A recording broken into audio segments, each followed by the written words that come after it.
Hey, everybody. So glad you're with us. This is the Linda Cohn Show. I am Linda Cohn. Have you noticed a difference? Yeah, I'm smiling, but I always smile. If I'm smiling, I'm laughing, or I'm just glad you're with me. But I listen to you, those who have subscribed, because I listen to them first. So if you haven't subscribed, please subscribe to my channel at Linda Cohn Sports so you can get everything from the Linda Cohn Show, and every clip that my friend Dominic puts up there, you will get notified right away. And we are up in those subscribers as we speak, and we are going to have so much fun today. So I mentioned I listen to you guys. A few of you said, "Hey, Linda, you're big time. Where's the microphone?" Here's the microphone. I got a microphone, and it wasn't cheap. Okay, I spent some money. So hopefully there's a difference. Dominic says there's a difference in the voice quality. I'll still shout if I want to. I'll still raise my voice. I'll still have a calm tone, whatever. But now we have a microphone. So that's number one. Number two, you know who made my day today? Aaron Rodgers made my day. I'm deciding what the heck to put on the show. What should I lead with on the show? And we are going to talk about a lot of different topics. And man, I am on fire, just like Aaron Rodgers was on fire. He's been such a happy guy of late. I just love this kind of Aaron Rodgers. He's just been positive. First, a few hours ago, I read that there was a report, and it's true because Aaron Rodgers confirmed it, that head coach Mike McCarthy of the Pittsburgh Steelers asked Aaron Rodgers if he could play the first two preseason games that the Steelers have, take about 30 to 40 snaps. And you know what Rodgers said? He's like, "Mike, if you want me to do that, I'll do that." How about that? That's great. If you're a Steelers fan, you got to be excited. The reunion is working out perfectly so far. I mean, Aaron is like, you can tell he's just happy to be back with Mike McCarthy. And I really do feel this year is going to be huge for him. So Steelers fans, you got to be ecstatic. I mean, these two won a Super Bowl together in Green Bay. And so let me tell you something else that is making me so excited about Aaron Rodgers. We have heard recently in the past few days, I heard over the weekend, he had this great sit down with Kyle Brandt. But anyway, he was talking about his wife and what she has meant to him. Again, I think I mentioned this before in one of those shows. His wife was the one that told him, yes, go back to the Steelers, play for another year. And he said, "Okay, honey, I'll do that." And then it's his wife in the last couple of years has worked on getting Aaron Rodgers back with his family. They've been estranged for almost a decade now. And, Aaron spoke about, how he is back with his family, and he's an uncle, and he's seeing his nephews and nieces, all these great things. And that makes me happy. And you want a happy Aaron Rodgers. But on Monday, which is today as we speak, he made me smile. He made me crack up because about Aaron Rodgers in the past during the whole COVID stuff. He was accused of being, unvaccinated or immunized or whatever he called himself.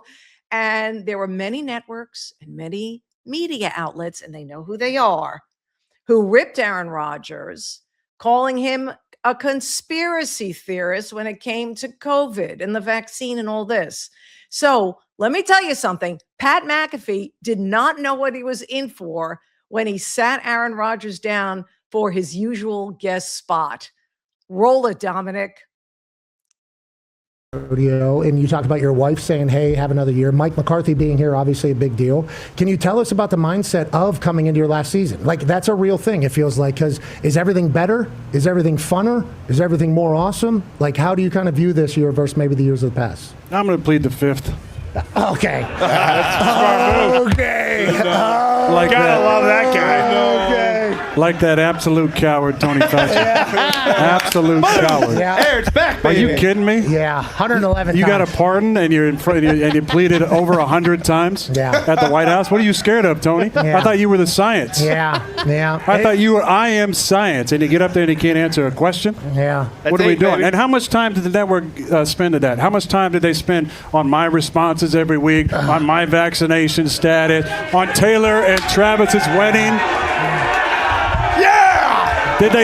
Did they do even a minute? Did they do even a minute on Tony Fauci? No, I don't think I've heard Nah, anything. I bet they didn't. But on that note, And there was another scandal this offseason, too, involving a voter for MVP, for Coach of the Year. How much time did your network spend? Where's your Whoa. Did your network spend on our that? network.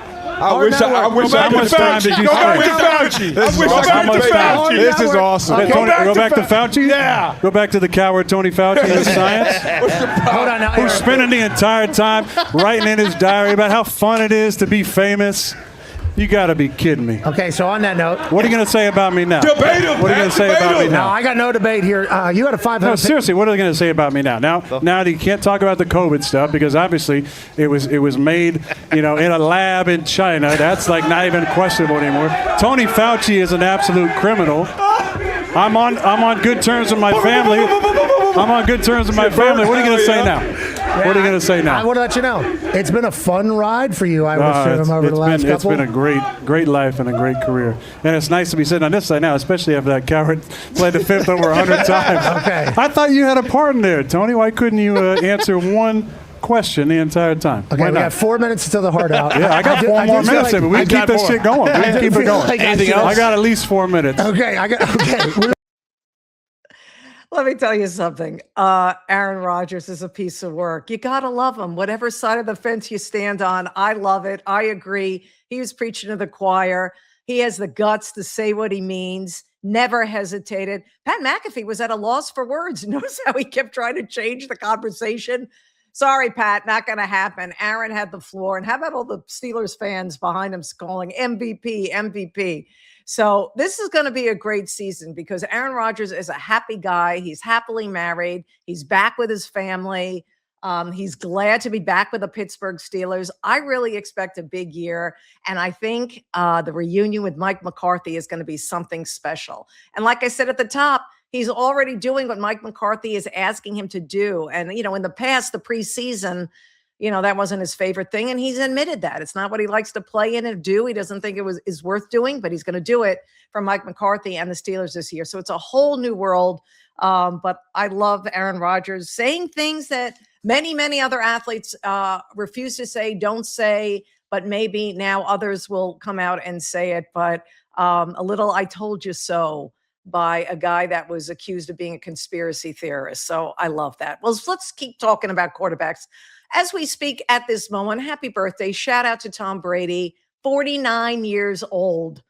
49 years old, Tom Brady. So I had to give a shout out because it's his birthday as we speak. But there's another former NFL quarterback turned NFL analyst.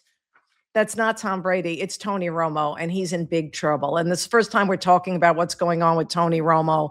Let's talk about the mess. Back on July 23rd, you remember, happened in Milwaukee. Romo was cited for his first offense, which was operated while intoxicated.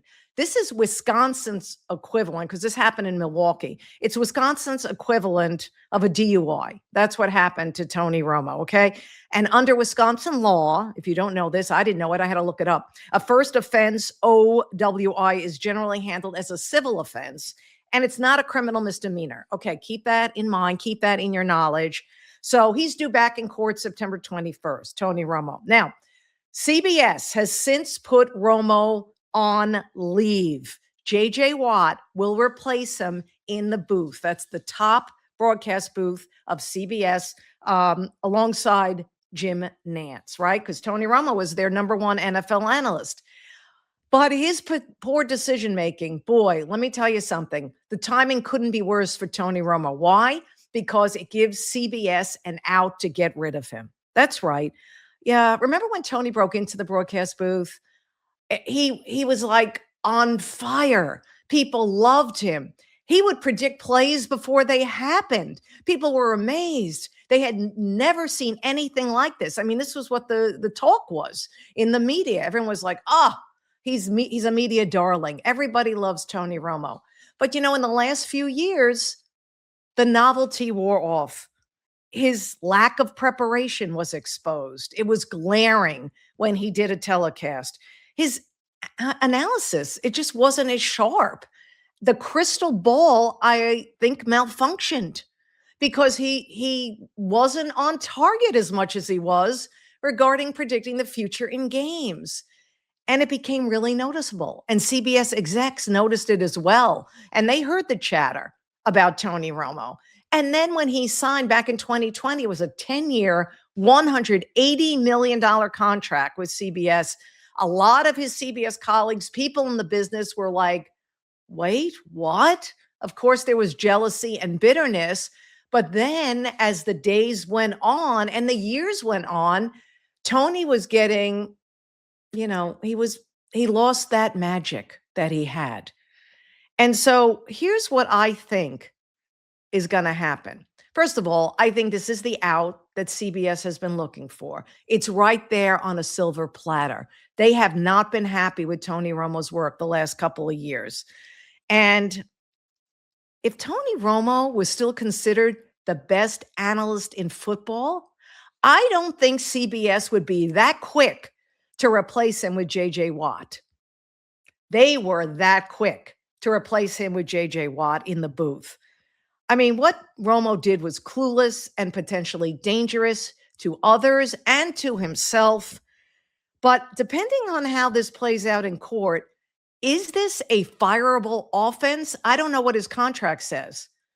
I don't know if CBS or Tony Romo would be happy to just be demoted to like the number 2 team or the number 3 team for CBS doing NFL games. I think the optics wouldn't look good. So here's what I think is going to happen. I'm going to look into my crystal ball. I think these two will mutually part. I think once the legal mess is over, I think CBS is going to say, you know what? I don't see you working with us anymore. And, Tony Romo is going to say, I don't want to work with you anymore. They'll probably mutually agree on a financial settlement because he still owed millions of dollars. Like I said, back in 2020, he signed that 10-year, $180 million contract with CBS. So I think a financial agreement will be reached between the two. I think Romo will take this season off and get his act together and reboot, recharge, and hopefully a lesson learned and come back better than ever and start working with another network because he will get another chance. This was his first offense. What he did was bad. It was bad decision-making, but I have seen, and you have seen worse, and people are forgiven for worse. So I wouldn't be surprised if he gets another job somewhere else, but it's like, let that be a lesson to anybody, all of us. And I want to hear from you in the chat box, okay? I didn't mention that before. I like when you give your comments and Dominic can put them up. But, Tony Romo went from the hottest thing on sliced bread when it comes to NFL analysis to being what? Not good. Just like that. Not good. So it shows that everyone is replaceable in this business. I think so. Everyone is replaceable. Do you disagree? Do you think there's an analyst out there in any sport that is irreplaceable, that you would be lost without him or her? I don't think so. I don't think there's anyone out there in today's day and age. And that's how quick it has happened to Tony Romo. All right. The Los Angeles Dodgers. Man, did they create an uproar, didn't they? They over the weekend, they traded for Tarek Skubal of the Detroit Tigers. We all saw this coming. We knew it was going to happen. The Dodgers keep loading up on MVPs, on Cy Young Award winners. Skubal's a 2-time Cy Young winner with the Detroit Tigers, by the way. He's something else. And they already have a great rotation. We know that. And the Dodgers were already the favorites to win everything. We know that. And now they're even a bigger favorite to win everything. But as soon as this happened, okay, people were like baseball fans, mass hysteria. Oh, this is going to kill baseball. This is unfair. let me tell you something. I disagree. Some would say the Dodgers are the evil empire. I say not at all. They are not the evil empire like the Yankees used to be. No, the Dodgers are not the evil empire. They just happen to get it right. They just happen to be the gold standard. They just figured it out. Yes, they have the money, but they also have great management. They also know how to develop players. They also know how to draft consistently great. Do the owners, do the management of your favorite baseball team, can they say the same? No. Do the owners of your favorite baseball team, could they have figured out or allowed their general manager to put together a package for Tarek Skubal and perhaps pull off a trade of their own? They could have. It's baseball. Now, I know what you're thinking. I'm thinking, Linda, baseball should have a salary cap like all these other sports. Yeah, they probably should have a salary cap, but are they going to get it? I don't see it happening. Owners, they give up. They try sticking to their gun and say, we want a salary cap. The CBA ends and they hold out for a while. And I don't think right now, my gut tells me baseball fans, and I know you're out there, you're probably all over 50, but I know you're out there. There's not going to be baseball. There's not going to be baseball next year. The CBA ends at the end of 2026. This is going to be a major sticking point, the salary cap. We knew this was coming.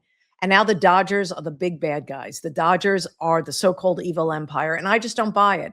Folks, they're the gold standard. This is what your team, what you want your team, your management, your owner, your GM, your incomplete staff to be like. The Los Angeles Dodgers. The Dodgers found some loopholes and they used it to their advantage. We see this in the National Hockey League. I know you may or may not follow the National Hockey League, but the Tampa Bay Lightning used to do this in different ways. And the Vegas Golden Knights have done this in different ways. They find loopholes. They don't break any rules. The Dodgers have not broken any rules. So, and I'm not a Dodger fan. Come on, I'm a Met fan. You know that. And shout out to the 1986 team. They celebrated the 86 team over the weekend. But I'm not a Dodger fan, but they didn't do anything wrong. They're using the system to their advantage. So what's the problem? Are we going to have baseball? What do you think? Are they the gold standard or are they the evil empire? Because I feel they are the gold standard and you wish your team operated like the Los Angeles Dodgers. And it's going to take a miracle. And we've seen miracles in baseball's postseason, by the way, for them to not win, not three-peat. Not do it.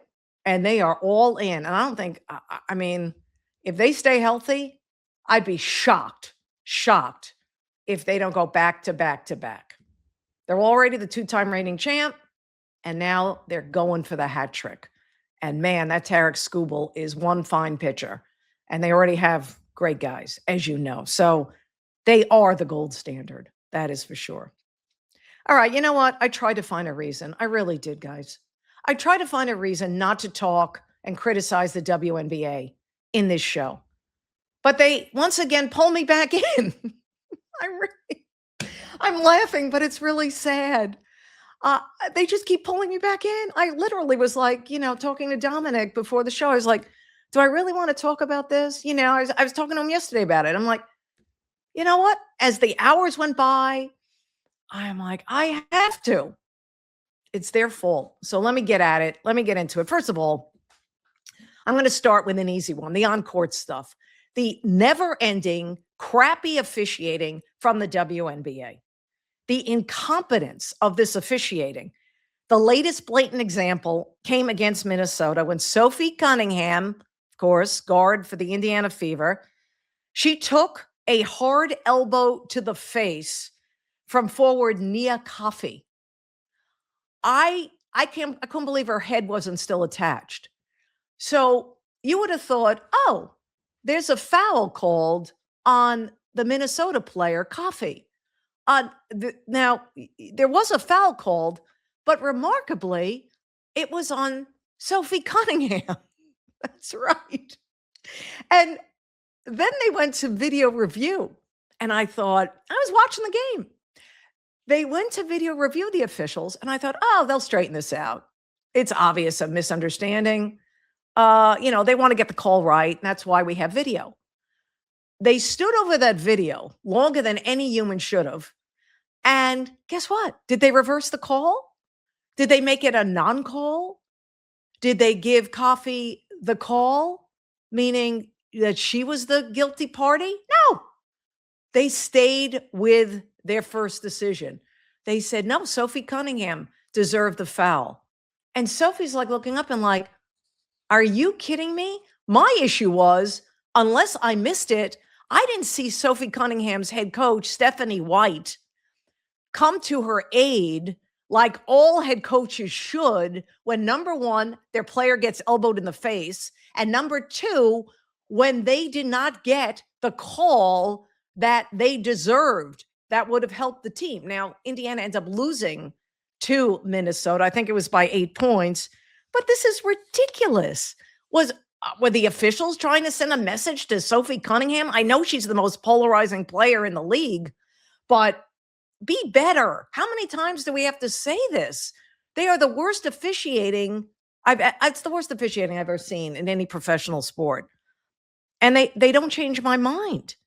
So listen, now we have to talk about the other part of Sophie Cunningham. Yes, I mentioned she's the most polarizing player in the WNBA, probably in all of sports right now, since she, made it clear what she's passionate about. She spoke about allowing what she called biological men playing on a women's sports team or being in a girls' locker room.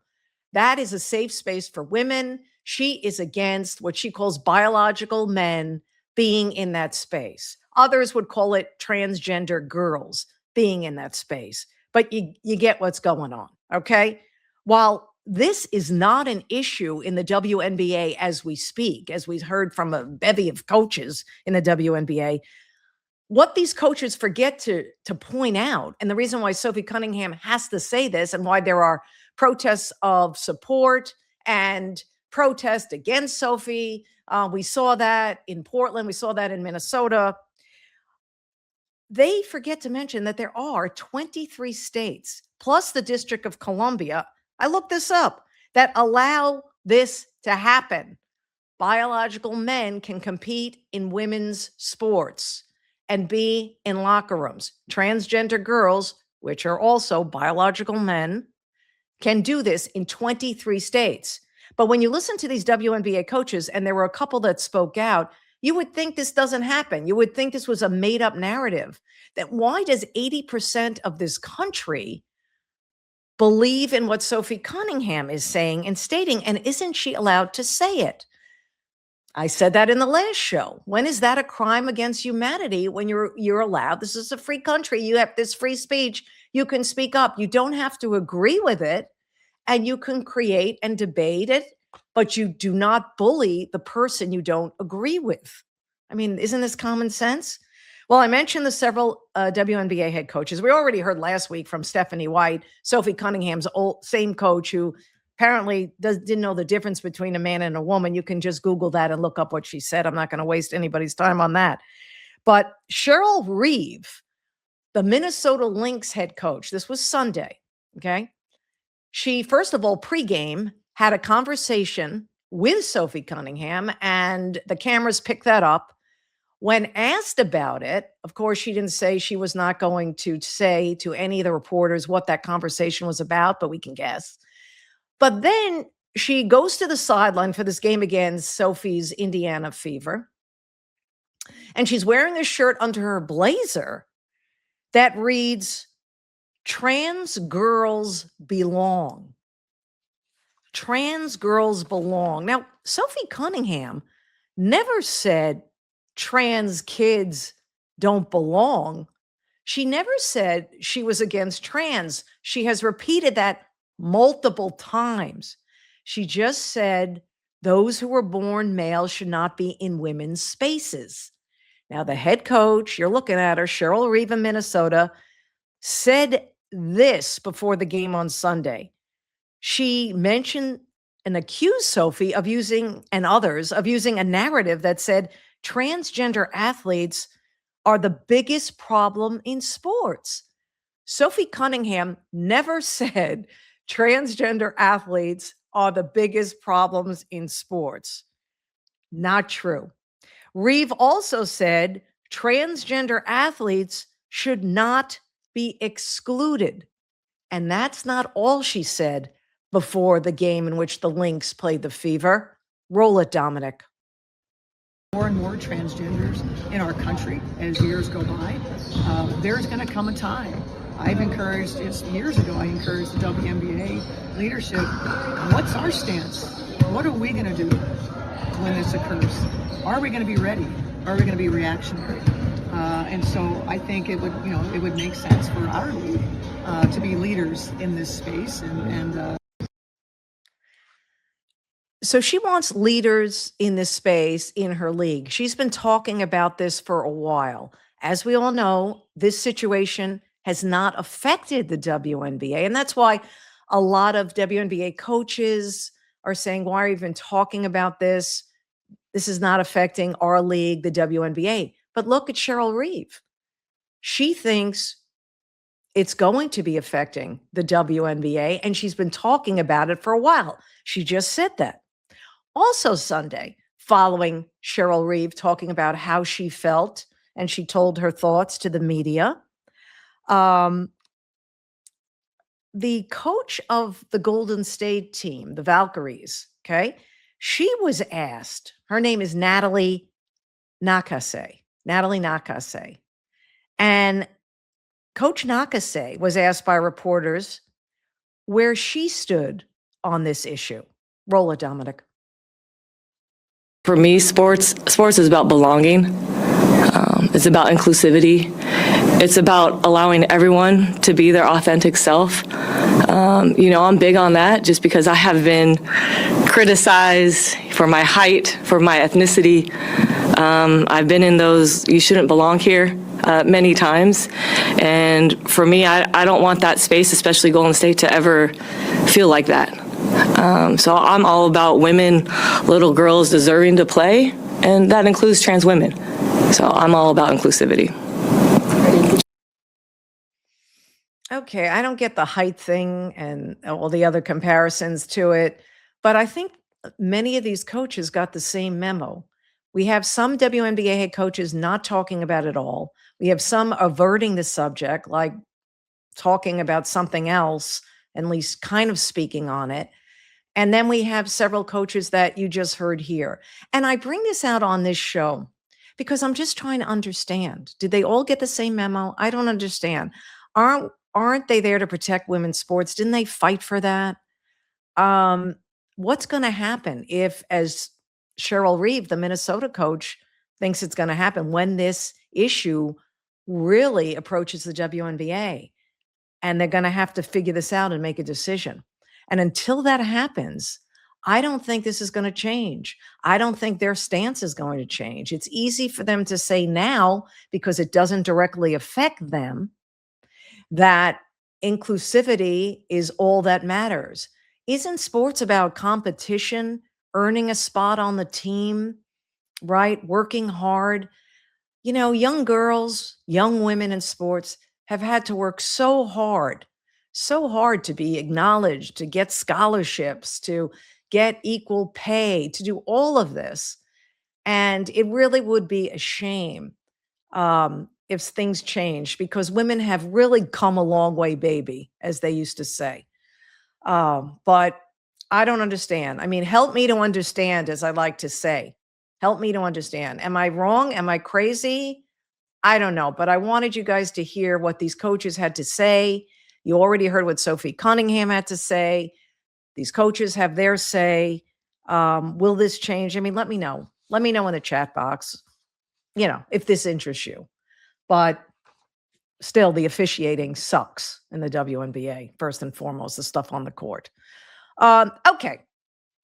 Remember Kenny Mayne? Last show, we had part 1. Now we're going to do part 2. Kenny talked about back in the day in part 1. And part 2, we talked a little bit of back in the day and some of the things he likes. He still makes me laugh. I thought it was important to run a part 2 because I wanted you to know what he's into and what he's been doing lately. And I think it's really fascinating. I think it's going to surprise you. So let's hear more. Part 2 of my interview with my former ESPN colleague, Kenny Mayne. Roll it, Dominic. When I was trying to get to ESPN, that period, where I was doing, I made garbage cans. I ran out of them. Then I sold prepaid legal insurance at a telemarketing place. Then I worked for MCI selling long distance. And during all that time, I was doing freelance assignments for ESPN, Prime Ticket, what's the TSN in Canada, Yeah. NBA Entertainment. Sometimes I would call, like say the Chiefs were coming to town. I would call every station in Kansas City, ask, "Are you coming to the game?" Most of them said yes. That you got to travel some for cover, but some of them didn't. So I'd pitch them, well, I'm already here. I can hire a camera. I can be your guy. I'll go interview your key guys. It'll look like you were there. You'll get, the one-on-one type interviews. So the only problem with it was, you don't know everybody by face. And the visitors' locker room doesn't have nameplates. So, you almost had to like depose the guy to find out what. So how'd you guys play on your side of the ball? And then, okay, now he plays defense. Now he's kind of big. Is he a lineman? Is he a linebacker? So I didn't always perfect that role, but I was hustling for work. So during that time, NBA Entertainment, remember, it was Ahmad Rashad, formerly Bobby Moore of Tacoma, Washington, Oregon Ducks, and Willow Bay, who's now a USC big shot, right? She still married to Bob Iger? What was it? Yeah. What was it called? Inside Stuff? Stuff? Yeah. And they commissioned me, and they paid way better than ESPN, by the way. ESPN paid the same number, whether I worked 1 minute or 20 hours. It didn't matter. Jeff Herman and Gil Parmalee, they're going to send me the paperwork, $250, whatever that is.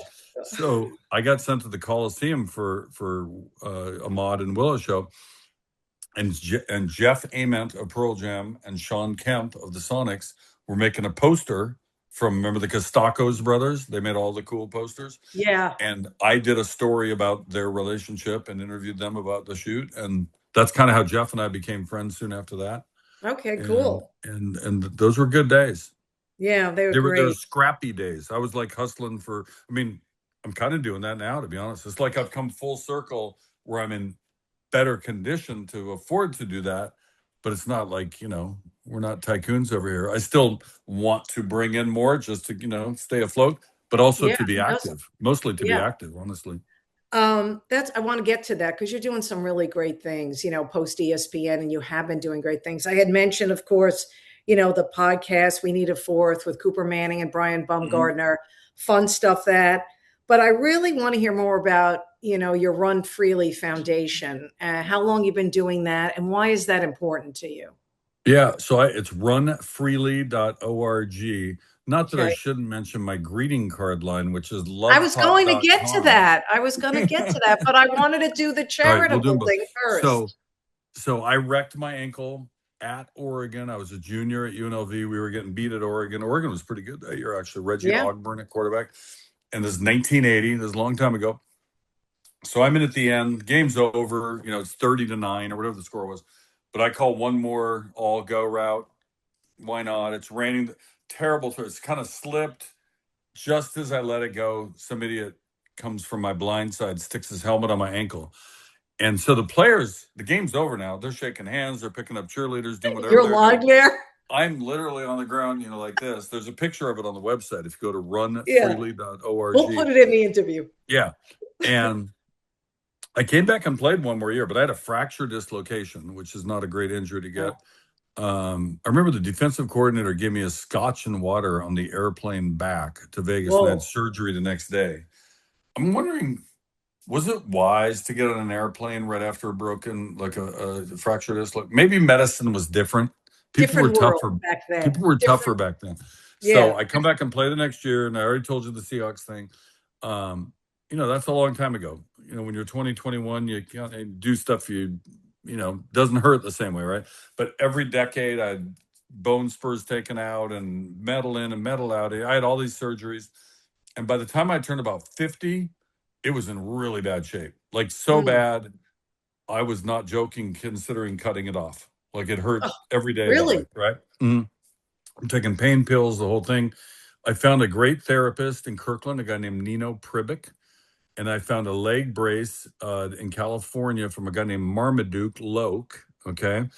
And it was a good brace. No offense to him, but I think I upgraded when I got my next brace. So I got this, and they don't even like calling it a brace. They call it a device. This guy in Gig Harbor named Ryan Blanc puts me in this thing, and I literally could run on day one. And if with this device in my shoe, so it's like you put your leg in the device, then you put the device in your shoe. It's a little cumbersome, but it takes 3 minutes, whatever. And since that time, I just played golf yesterday. I'm feeling great today, no pain. But if I just wore like regular tennis shoes or golf shoes and did anything, half hour of pickleball, whatever, I'd be dying. I'd be limping around. So this thing has changed my life. And Gretchen and I, we kind of like came to it at the same time. I was calling her on the phone and I couldn't even talk. I was crying because I couldn't believe what had just happened. It just changed my life. And we both said, let's do something good about it. So we formed a foundation, and we've helped. I'd have to count it up. We got to be in the 60s by now, like veterans who have a leg like mine or worse. Right. And it's like you keep your bad leg, nothing gets fixed, but you stick this thing on, and now you can do stuff you can't do otherwise. So it's as simple as that. It takes the pain away. That's great. That is such a great thing. It's called Run Freely, runfreely.org. Okay, cool. You mentioned the greeting cards. Love Kenny. Yes. Tell me. My niece Winnie, when she turned 1, went down to Gig Harbor for her birthday, and we didn't have a card. I was like, what does it matter? She's 1. She's like, she can't read. Like, what does it matter? So I made a card. I just took a piece of paper and folded it and said, you are 1, you cannot read. And for 10 years since that day, I've tried to figure out, I want to do that joke and 100 more. Right. Sort of the anti-card, like why are we giving 3-year-olds cards anyway? So I went through a couple different companies. It just never worked out. We didn't have the right relationship, and they weren't motivated to do what I wanted to do. And I had a specific thing I wanted to do, but I found these guys called lovepop.com. They have the cards where you open it and something pops up. Pops up, right? Good, right? Very cool. And they're good. I think they're like the 4th leading sales in card business in all America. The stores. I see them in all the stores. Yeah. So I think they got their break. Originally, they were trying to go, and they went on Shark Tank and got whatever the boost there was, and they've done great since. So this guy named Wambi, that's my contact. Wambi, we love him. He liked the joke of you cannot read. Like, what else you got? And I just, what about this? What about this? And I also did some legit sentimental ones, like they're not all just satirical. And so we just started. It's only been a month or two, or a couple months. I put out little fun videos to promote it. We're talking about doing some in Spanish.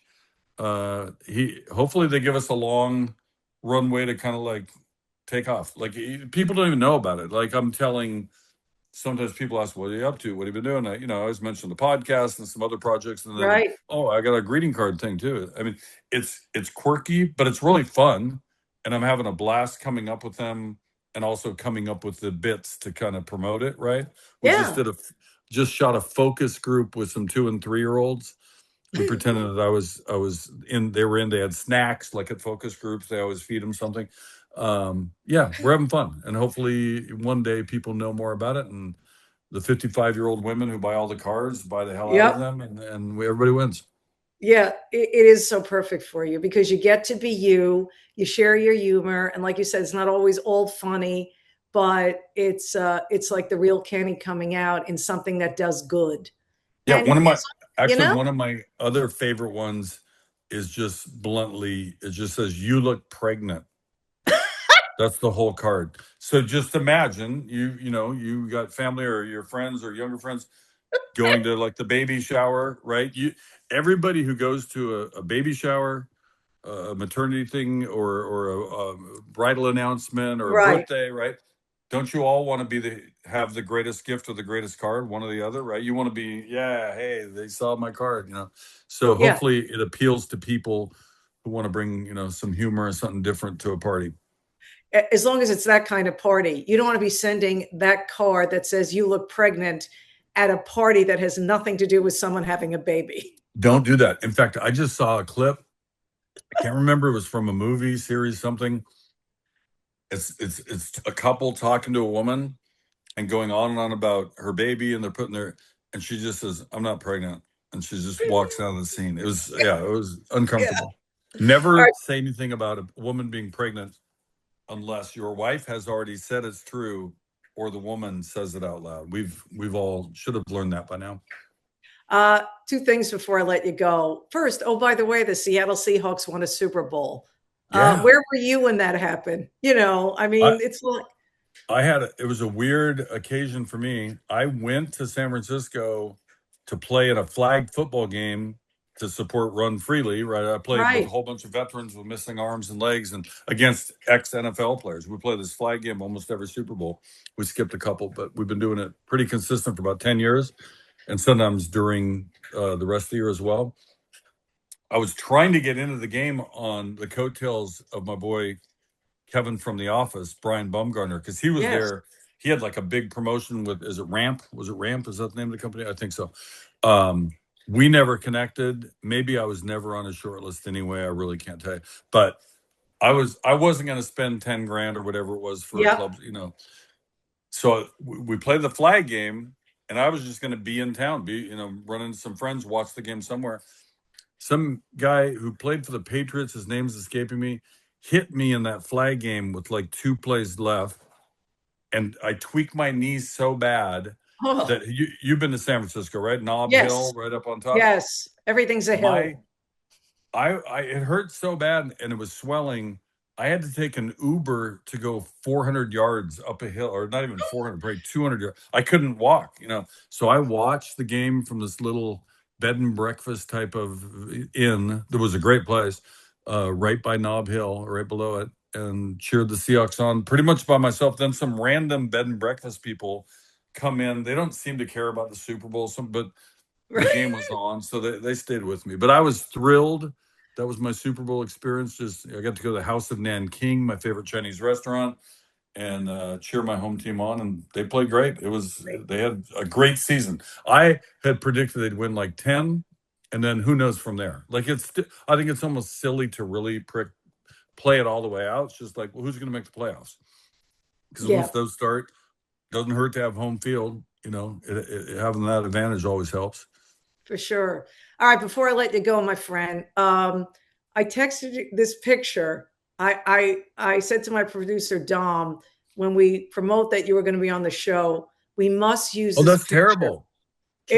You look so, and I had sent you the picture, so you know what I'm talking about. Let's comment on it. You look dreamy. You look like a model. Dreamy is a good word. Like I'm trying to play to the camera, but like that's my blue steel look, maybe. Yeah. I don't know what's going on there. My hair's longer. I wish I had more hair now, but you got what you got. That shirt, let me think. It's kind of a golf shirt. It's like, what do you call that when it has the border, the rope or whatever? I don't know. You tell me. I don't know. Maybe I was just tired. Maybe I just was tired. It's a weird. I thought you looked good. I don't think it's terrible, but I'll tell you what's funny. If you ever Google yourself for some reason, you're trying to see if something's correct or whatever. There are a couple pictures. If you go deep, anybody who's had any amount of attention, I'm sure there's millions for you, and you go to the next one, next one. Yeah. There's like this photo batch. I don't know what it's called. And there's a couple where I look so bad. I wish there was a way just to purge it from existence. Oh, I know. Well, how about this, Kenny? I won't say who did it, but when I left the ESPN, so I was getting a lot of interviews and everything. And so this company, this podcast that I did, I'm not going to tell them because I already told them on the air that what are they doing? If you could find the ugliest, worst picture of me. Oh, that's a tough one. They put it out there and promoted it more than once. Did you have like a and I think it must be a guy that doesn't like Linda Cohn. I'm not that vain. But I don't take. But I'm not vain. But this was. No, I look like a wicked witch. No, I was just talking about myself. Oh, okay. I don't have like a big ego that way. But when it's your picture going to be presented, I usually like, hey, can I make sure my eyes are open? Because I take horrible pictures. But there's just one. I'm going to try to find the one I hate, and I'm going to send it to you so you'll see what I mean. Good. I just look bad. I look white, like really washed out, like sickly. And you know what it was? It was like. Those Super Bowl parties or baseball all-star weekend parties, they have you come through and they do the celebrity photo. And there's like hot lights and it was bad. So Hopefully we're judged on our whole career. And I'm Yes. starting to like this picture. I'll see if Gretchen likes it. It's kind Yeah, of sad I because think, I've listen, shown her a couple pictures, like my college years or a little after, and she seems like that guy more than the current me. I'm kind of sad about that. You missed out, yes, you know? there's a bit of an age difference to the young Kenny and the older Yeah. Kenny. I'm not saying Well, old because we're the same age. that's true. I'm getting up there.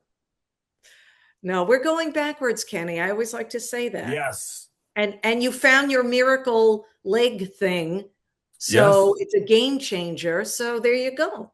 And Gretchen's making chicken. Where'd Right. she go? She just Dis- Gretchen.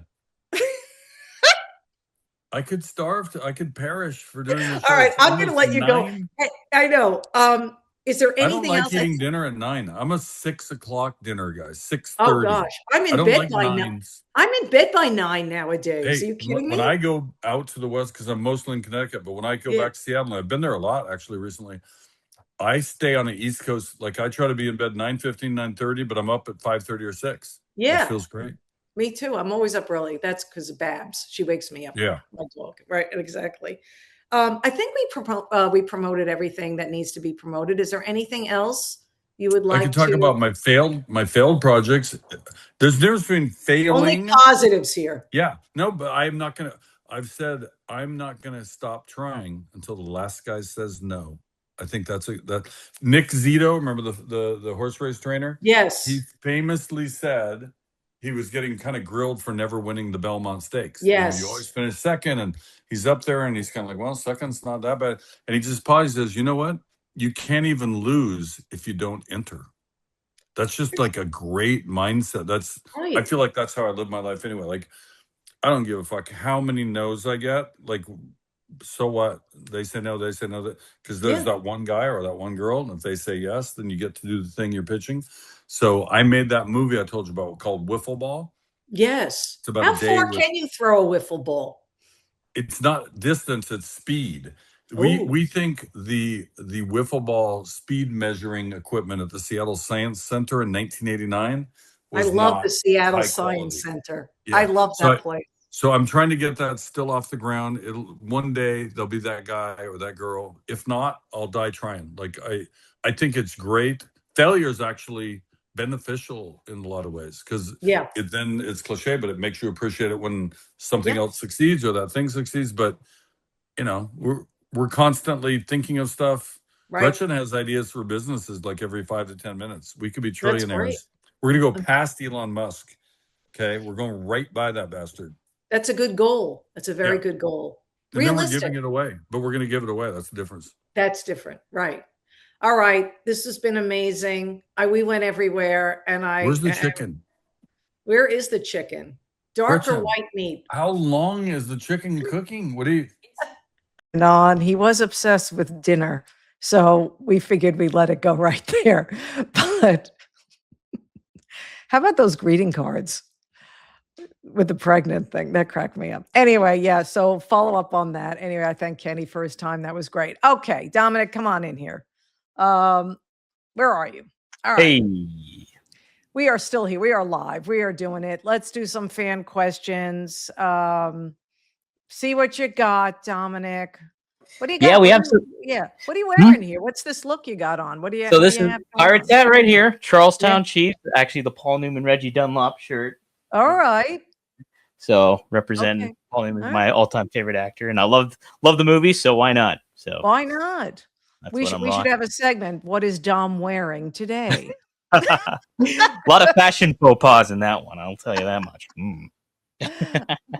All right. All Go right. for it. Let's get Yeah, at we it. have a diverse set of questions here. I picked out 3 that I thought kind of stood out. So let's start with this one. After Kenny was talking about the Seattle Supersonics, Big Princess chimed in and asked, do you think Seattle will be awarded an NBA franchise later this year? Ask Linda. Do you think that'll ever happen for Seattle, Linda? Yeah, I hope it does. I mean, those fans were diehard. When I spent from 1989 to 92 in Seattle at KIRO TV, that was one of the first, my first live shot was at a Sonics game. It was so exciting. I mean, I was there back in the day when, Sean Kemp was there, Gary Payton was there. so many great Xavier McDaniel. I mean, it was just a fun group, fun team. The fans love the Sonics. I hope they return. I hope they come back. I know there's talk about Vegas, obviously the NBA expanding there, but Seattle is definitely in that conversation. And I know that fan base would do anything to get the Sonics back, and they can share that beautiful Climate Pledge Arena with the Seattle Kraken. Absolutely. The Seattle, you mentioned him, Gary Payton, Sean Kemp. That's when I got into the NBA, Jordan, all that stuff. So that's right. And yeah, they deserve a team back, and absolutely they should have one. So some guy's brother chimes in with this one, Linda. What happened to Keith Olbermann? Was he always like that back in the day? Ask Linda. I don't know. I think he disappeared off the face of the earth since we went at it on X, right? Whenever that was. 6 months ago. Yeah, some podcasts asked me, they go, has he reached out to you after all that? And, just Google this, guys. If you don't know what I'm talking about, I don't want to drudge it up. But no, he has not reached out to me. And so I don't know what he's doing. But no, he wasn't that way. Back in the day when working sports and at ESPN, I love working with Keith. I've said this a million times. How intelligent I thought he was, how smart he was, how great he was on SportsCenter. The team of he and Dan Patrick were amazing doing the big show. Every moment I got to work with Keith Olbermann, it was just, I had to pinch myself. He was just so funny and clever. And he was also a Rangers fan, but I like that as well. So yeah, I don't know. I wish he just kind of somehow got back into sports full time because people would be watching. Yeah. Could you imagine if he never went into the political landscape and just stuck to a sports topic or a sports show? He would have really flourished in a lot of those ways. Absolutely, Dom. Absolutely. And again, people would watch it. No doubt. Hey, he didn't hire me as his agent. I wish he would. Then I can give me 20%. There we go. Right. All right, last question. This is an interesting one, I thought, too. We talked about LeBron the past couple shows, obviously going to the Sixers. One of none asks you this, Linda. What's your take on Bronny's career going forward after LeBron chose to play in Philly? Some would say, what career? Oh, I don't know. Not me. I don't know. It's really bizarro. I can't see Sixers finding a spot for Bronny in Philadelphia. I'm really not sure. I don't know. I hope he finds his own team. I hope there's a team out there that believes in him and where Bronny doesn't need to be on the same team as dad. I hope he's ready for that next step. I hope he's been working hard in the off season. It's something I'd like to see, it would be great if he could prove himself that he could do this. He could do this alone. It's not just the genes of being, LeBron James's son that got him the opportunity, but he has real skill, and I hope he finds a place where he can show that off. So I don't know if Philly has any plans to add him to the roster with LeBron. I know this. I think Bronny, if he is a Sixer, he would live in Philadelphia, unlike his dad, who wants to live in New York City. Yeah, no, I would like to see Bronny go out on his own and just try to survive. See if he can make the NBA. I think that would be the challenge to kind of look at. Yeah. Follow up real quick. What do you think of the dynamic between Dion and Shedeur? And because Dion, I guess, has been on the field with Shedeur and kind of been all over this. Is that good or bad for him? Yeah, well, listen, it's whatever Cleveland thinks. And I know the coach and Deion Sanders had a nice conversation about it, and he's all for it. So as long as it doesn't become a distraction, I think it's fine. It's an interesting battle there. I heard Deshaun Watson talk about, he's been supportive of Shedeur Sanders in Cleveland, but Deshaun Watson wants that number one spot, and they're competing. It's one of the, hottest quarterback battles competition going on in training camps involving Shedeur Sanders and Deshaun Watson.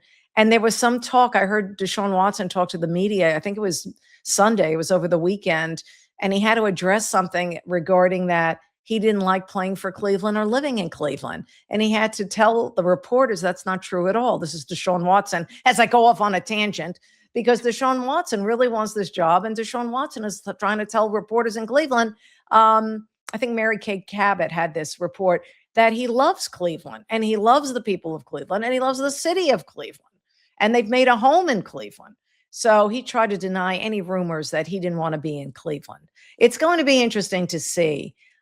I don't know. I'm not firsthand. I haven't watched any of, only the little 10-second video clips of what they do in training camp. It's hard to tell who deserves that number one spot, but I'd be surprised if Shedeur Sanders beats out Deshaun Watson at this point for the number one job.